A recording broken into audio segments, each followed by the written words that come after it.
What's going on YouTube? This your boy Joe, aka Buku, and what's up? Welcome to my channel. I was gonna do a nice little introduction and whatnot, but I mean y'all already read the title of this video. Y'all not really trying to hear all that. So I'm about to get straight into it. This is my 2019 NBA playoff predictions. Alright, now I have a couple of things that might be bad, to some people, but we're just gonna start off. We're gonna start off with the Eastern Conference because people tend to think the East is weak. I don't know if I disagree because this year it was pretty flames in my opinion. It was pretty flames, with some nice matchups. But it's just the first round, so we'll see. We're gonna start off from what I think is what everybody expects to happen to my upsets in each conference.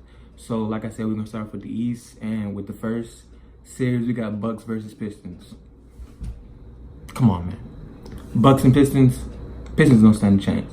Giannis, MVP in my opinion, he's definitely bringing out the brooms for the Pistons. Yeah, Blake Griffin has been hooping. Andre Drummond is Andre Drummond. And they have a nice little squad, but the Bucks have something to prove, in my opinion. So they're about to sweep them out. So that's real quick. And then next we got Raptors versus Magic. With the Raptors and the Magic, I think with all the games that Kawhi missed, people forget how great he really is. He is a Finals MVP. He is a Defensive Player of the Year. He can hoop. You know what I'm saying? So I think he's gonna really show out. So I have the Raptors winning this in 5 games. The only reason why I don't have a sweep is just because I feel like the Magic are gonna get one of those turn-up games where everything is just dropping and they're playing great on defense. And Kawhi, he's going to get his numbers, but I feel like, and possibly Kyle Lowry as well, but I don't feel like everybody is going to contribute. They do have a nice deep squad though, so you never know, but I'm just going to say 5 games. Next, I'm going to go with the 76ers and Nets. With this matchup, all right, now, I want you to really listen to me. This matchup, I think the Nets are gonna win in 6 games. Now hear me out now, okay? I know everybody's gonna be like, what? 76ers, you got Ben Simmons, you got Jimmy Butler, you got Tobias Harris, and you got Joel Embiid. That's the thing, you got that last name though, right? You got Joel Embiid. Right now, he's questionable to even play these games, and he's definitely their best player, that's no doubt about it. But there's the possibility that he doesn't even play. He's not supposed to play this weekend, and who knows when he's going to come back in the series. So with that being said, I feel like without Joel Embiid, the Nets being how deep they are, and I feel like they're the Eastern version of the Clippers in the sense that they're trying to prove something. But the difference is the 76ers aren't the Warriors. So I don't think that, like I said, I just think the Nets are going to win in 6. 6 games. D'Angelo Russell has really been hooping. He's always been a hooper, but he finally has a team where he can showcase his skills. And for the last series of the Eastern Conference, we have Celtics versus Pacers. Now, this is probably the most controversial just because of how everybody has been viewing the Celtics this entire season, but I got the Pacers in 7.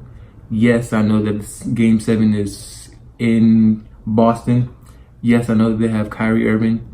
Yes, I know that the Pacers don't have Victor Oladipo, but what they do have is great defense. I believe that Kyrie is the only one on the Celtics that is going to go off. That's just me personally. I feel like the way that he orchestrates the offense it's great. Don't get me wrong, he's definitely a great offensive player, but I don't feel like he can do it by himself. I don't believe that the other players on the Celtics are trash. But I do believe that when it comes down to this playoff defense, that the Pacers are just going to turn up even more of a notch. And they're going to have the edge over them in 7 games. Plus, the Celtics don't even have Marcus Smart. And people are going to be like, who is he? Or so what? Marcus Smart is a very, very important piece, especially in their defensive scheme. So with that being said, I have the Pacers winning in 7 games. All right, so we're going to move on to the Western Conference.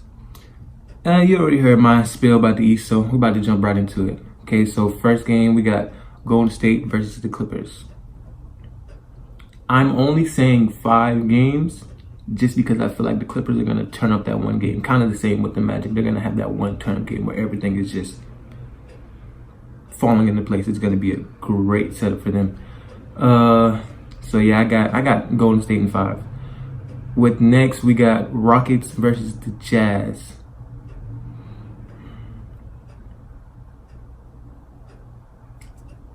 I got Jazz in 6.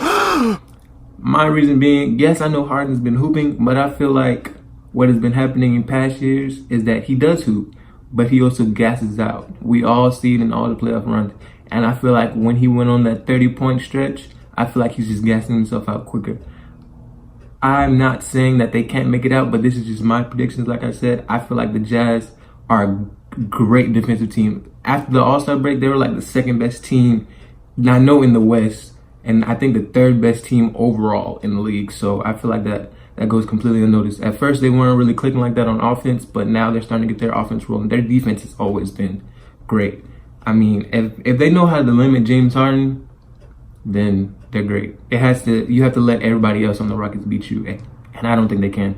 That's just my opinion. Chris Paul, of course, he's gonna get his numbers as well, but I'm talking about everybody else. We all know that Eric Gordon can hoop. We know Peter Tucker can go up, Gerald Green, this, that, and the third. But still, this is a long series. It could be. I feel like the Jazz are gonna win it in 6. If it goes to Houston, it's a toss-up, but I'm gonna just say Jazz in 6. The next series, we got Portland and OKC. Now, technically, by the standings, this would be an upset, but I do have OKC winning it in 6. The only reason, in my opinion, what I feel like the OKC win is because they don't have, I'm sorry, is it Nurkic? I think it's Nurkic. They don't have Nurkic anymore. And also, CJ McCollum is coming back from an injury himself, so I don't feel like he's going to be 100%. I'm not trying to make that as an excuse, but we all know how Russell Westbrook can get in the playoffs, and we all saw what happened with Paul George last year in the playoffs. They don't have much credibility at this point, but I'm going to give them the benefit of the doubt because they have been hooping. I would like to see OKC in the next round. That's just me, though. So, yeah, we got OKC in 6. And the last game, we have Denver versus San Antonio. Now, technically, this isn't an upset because the standings have Denver better than San Antonio. But if you look at anywhere other than Vegas, you know, if you look at all the analysts, if you watch the sports TV shows, everybody's saying that Denver really doesn't have a chance because of their inexperience. My opinion, I believe that Denver has a great chance. I think Denver will win this in 7 games. The reason why I say that is because, to me, other than LaMarcus Aldridge, they don't have an actual star. I'm not going to say superstar because I don't think he's superstar level.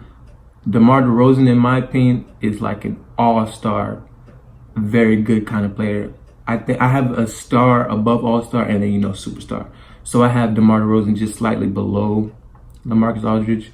And to me, he hasn't proven himself as much in the playoffs as people are trying to convince me. Like, he be hooping sometimes, but I mean, and I know you can say, well, that was the East and that was against LeBron. This is the West, and they really be hooping out here. Like Denver's no slack. I understand, like, I know they're inexperienced. They never been to the playoffs. Like, their top 3 players haven't been to the playoffs, but still, I don't feel like we should discredit that.